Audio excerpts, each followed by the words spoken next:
Welcome everyone. Today we shall study about satellite launch vehicles for class. This is from lesson Space Mission and part 4 video of this lesson for class 10. So student, we have studied different types of satellites and orbits of a satellite. Okay, but to place the orbit in a to place the satellite in particular orbit, the satellite launch vehicles are used, and that launch vehicles we are going to study in this video. Let's study. Alright, so satellite launch vehicles are used to place the satellites in their specific orbit. So we have studied the different orbits like medium Earth orbit and high Earth orbit and low Earth orbit. Okay, so these satellite launch vehicles are used to place a particular satellite in their specific orbits. And the functioning of the satellite launch vehicle is based on the Newton's third law of motion. And what is the Newton's third law of motion, student? For every action there is equal and opposite reaction. Okay, so this are working or functioning on this third law of Newton's third law of motion. And the launch vehicle uses a specific type of a fuel, and the gas produced due to combustion or burning of the fuel expands due to its high temperature and is expelled forcefully through the nozzles at rear side of the launch vehicle. So alongside you can observe the Indian launch vehicle.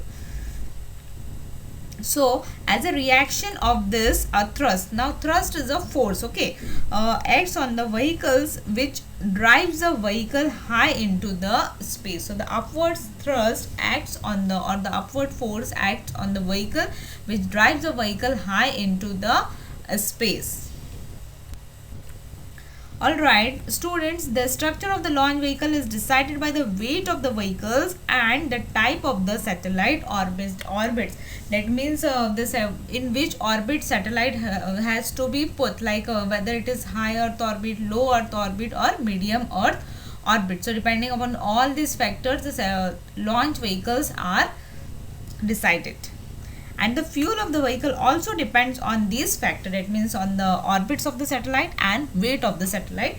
The fuel of the vehicles have been decided, and the fuel forms a major portion of the total weight of the launch vehicle, and thus the vehicle has to carry a large weight of the fuel with it.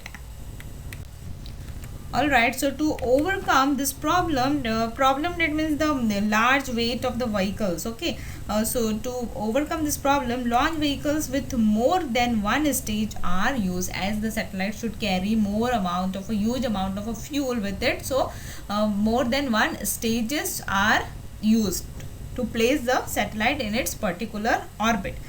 And due to this, the weight of the vehicle can be reduced step by step after its launching. Okay, so here you can observe the engine using solid fuel which provides the initial thrust. Okay, and after it is the first stage, this is the first stage using a solid fuel, and second stage using liquid fuel. So engine and first stage carrying the solid fuel, and the second stage it is using a liquid fuel, and third stage again it is solid fuel, and fourth stage it is liquid. So it is alternating stage, the solid and liquid fuels are uses, and this here it is a place for the satellite. It means at top place the satellite has been put. Alright, and due to this, the weight of the vehicle can be reduced step by step after it launching. Okay, that means the stages, first stage, second stage, it will be reduces step by step after the complete using of the fuel. The weight of the vehicle is reducing. And for launching the vehicle, for example, consider a launch vehicle having two stages, and for launching the vehicle, the fuel and engine in the first stage are used. Alright, and this impart a specific velocity. So here you can observe space shuttle. Okay, so this is space shuttle, and this imparts a specific velocity to the vehicle and takes it to a certain height. And here it is you can observe the separation of a booster rocket, then separation of a fuel tank, and finally the satellite is launched in its orbit and space shuttle returns to Earth. So this is a space shuttle, and in previous slide we have seen the satellite launch vehicles. Alright, and once the fuel in this first stage is exhausted, the empty fuel tank and the engine are detached from the main body of the vehicle and fall either into a sea or on an unpopulated land. And as the fuel in the first stage is exhausted, the fuel in the second stage is ignited or using, and however the vehicle now contains the vehicle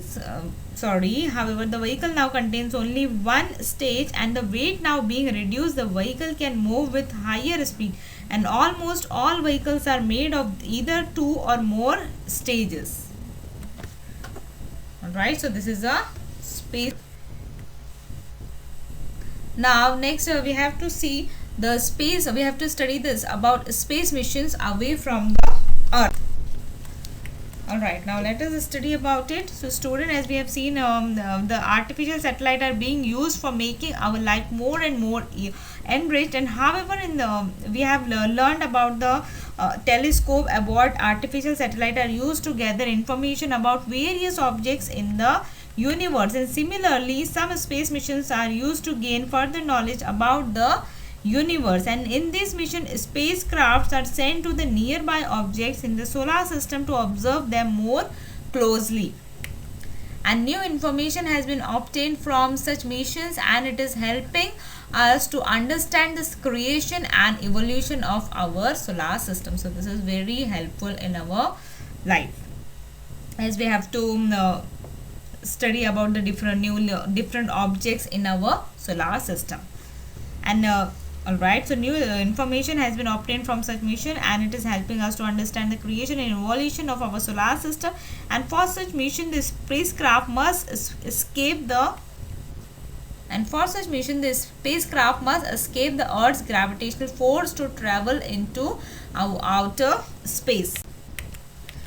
And to achieve this, the initial velocity, that means when the gravitational force, the escape velocity should be greater than the gravitational force of the earth, and to achieve this the initial velocity of the moving object, or we can say the satellite, must be greater than the escape velocity of the earth.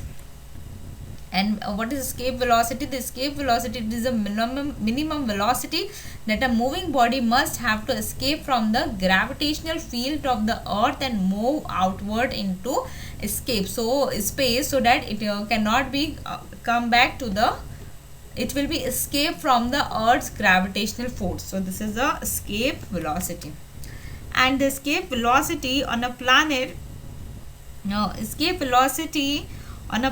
can be obtained using a formula, that is V escape is equals to square root of 2 gm upon r, where when we will put all the values, that is the g, m and r, so we will get the escape velocity value. Finally it is 11.18 into 10 raised to 3 meter per second, or we can say 11.18 kilometer per second.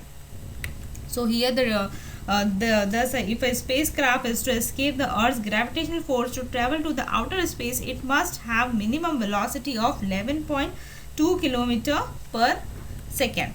And here the different terms which are using in the formula, that is g is nothing but g is the gravitational constant, and the value of g is 6.67 into 10 raised to minus 11 Newton meter square per kilogram square, and the mass, that is capital M, it is the mass of the planet, which is equals to, or we can say the mass of the earth, which is equals to 6 into 10 raised to 24 kg for the earth, and the radius of the planet or the earth is equals to 6.4 into 10 raised to 6 meters. So student, this is all about the space escape velocity for the satellite. Alright student, the astronomical object closest to us is the moon, and light takes 1 second to reach from moon to the earth, and it means that if we travel with the speed of a light, it will take 1 second to reach the moon. And however, since a spacecraft travels at much smaller speed, it takes longer time to reach the moon, and the shortest time taken by a spacecraft to reach the moon so far is 8 hours and 36 minutes. So student, that's it for today's video. I hope you all have understood this session. Thank you all of you.